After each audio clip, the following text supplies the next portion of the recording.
வணக்கம். சிவகலை யூடியூப் சேனலுக்கு உங்களை அன்போடு வரவேற்பது உங்கள் பிரபு. நாம் பார்க்கக்கூடிய ஆசனம் யோக முத்ரா. முத்ரா என்று சொன்னாலே அனைவரின் நினைவுக்கு வருவது கையில் சின் போன்ற முத்திரை வைப்பதுதான். ஆனால் யோக முத்ராசனம் என்பது மிக ஆசனங்களில் ஒரு அற்புதமான ஆசனம். இதன் செய்முறை விளக்கம்: பத்மாசன நிலையில் உட்கார்ந்து கொண்டு கைகளை மிக இலக்கமாக முதுகுக்கு பின்புறம் கட்டிக்கொள்ளவும். பிறகு தலையை நேராக நிமிர்த்துவது போல் நாடி நெஞ்சை தொடுமுடியாக வைத்துக்கொண்டு மூச்சை மெதுவாக வெளியே விட்டவாறு முன்னேற்றி தலையை தொடும்படி மெதுவாக குனியவும்.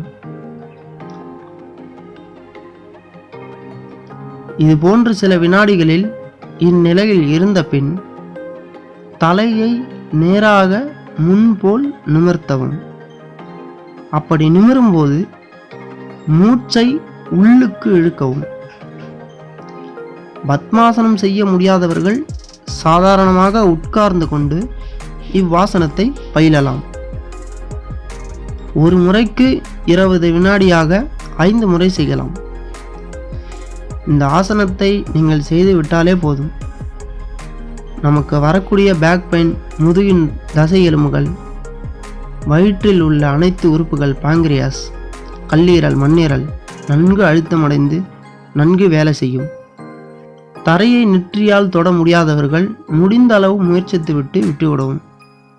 கொஞ்ச நாளில் முழுநிலை அடையலாம். ஆரம்பத்தில் செய்வது மிக கடினமாக இருந்தாலும் நாட்கள் செல்ல செல்ல உங்களுக்கு இலகுவாக வந்துவிடும். இதனுடைய பலன்கள் என்னவென்று பார்த்தால், நமது முதுகின் பின்னால் உள்ள தசை எலும்புகள் அனைத்தும் நன்கு இழுக்கப்பட்டு நமக்கு முதுகெலும்பு நேராக நிமிர்த்தப்பட்டு வலுப்பெறும். சாதாரணமாக குனிய முடியாதவர்கள் இவ்வாசனத்தை செய்தால் நன்றாக உங்கள் முதுகெலும்பின் தசைகள் வலுப்பெறும். வயிற்று உறுப்புகள் புத்துணர்ச்சி பெறும். இப்பொழுது நாம் பார்த்தால் அனைவரும் வயிற்றில் தொப்பை நிரம்பி விடுகிறது. இது மாதிரி தொப்பை வைத்து கொண்டால் நமது உடம்பில் அனைத்து விதமான நோய்களும் வந்து சேரும். சங்ககால இலக்கியங்கள்லாம் எடுத்து பார்த்தால், பழமொழிகளை பார்த்தால் ஒரு பழமொழி ஒன்று சொல்வார்கள்: உண்டி சுருக்குதல் பெண்டிற்கு அழகு. இந்த வயிறு, அதாவது உண்டி, இந்த வயிறு மிக ஒல்லியாக இருக்க வேண்டும், சுருக்க வேண்டும். அதனால் உபாயங்கள் நிறைய வரும். நாம் வயிறை தொப்பையுடன் வைத்து கொண்டால் அதுவே அனைத்து நோய்களுக்கும் வழிவகுத்துவிடும். இவ்வாசனத்தை செய்வதால் கல்லீரல், மண்ணீரல் நன்கு அழுத்தமடைந்து நன்கு வேலை செய்யும். மலச்சிக்கல் நீங்கும். காலை எழுந்தவுடன் இப்போ அனைவருக்கும் வருவது மலச்சிக்கல் தான்.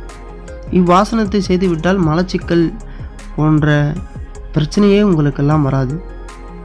தாது இழப்பு, பலக்குறைவு, நீரிழிவு, டயபெட்டிஸ் என்று ஆங்கிலத்தில் சொல்வார்கள், நீரிழிவு நோய், இந்நோயெல்லாம் நீங்கிவிடும்.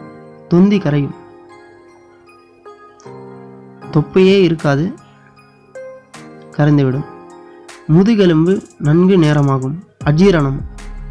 அஜீரணம் அதாவது இப்பொழுது நாம் சாப்பிடும் சாப்பாடுகள் எல்லாம் ஃபாஸ்ட் ஃபுட் என்று சொல்லக்கூடிய துரித உணவுகளாக மாறிவிட்டது.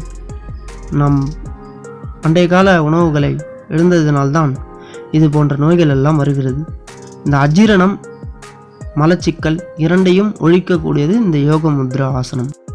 எல்லாவற்றிலும் மேலே மிக மிக முக்கியமான ஒன்று, இவ்வாசனத்தின் பயன் என்னவென்று பார்த்தால், நுரையீரல் நோய் கிருமிகள் நாசமடையும். இப்பொழுது நாம் பார்க்கையில் கொரோனா காலகட்டத்தில் அனைவருக்கும் நுரையீரல் சம்பந்தமான நோய்கள் தான் வருகிறது. மூச்சு திணறல், இது ஆக்சிஜன் குறைபாடு காரணமாக இது போன்ற நோய்கள் எல்லாம் வருகிறது. இதனை சரி செய்வதற்கு மிக முக்கியமான ஆசனமாக இந்த யோக முத்ராசனம் நமக்கு எடுத்துரைக்கிறது. அடுத்ததாக பெண்களுக்கு என்று பார்த்தால், பெண்களின் மாதவிடாய் நோய்கள் முற்றிலும் ஒழியும். வயிற்றில் ஆப்ரேஷன் செய்திருந்தால் 6 மாதம் இவ்வாசனம் செய்யக்கூடாது. இந்த பதிவு உங்களுக்கு பிடிச்சிருந்தால் லைக் பண்ணுங்கள், ஷேர் பண்ணுங்கள். உங்களுக்கு எழக்கூடிய சந்தேகங்களை கமெண்ட் செக்ஷனில் கமெண்ட் பண்ணுங்கள். சப்ஸ்கிரைப் பண்ணுங்கள், பெல் பட்டன் அழுத்துங்க. நன்றி, வணக்கம்.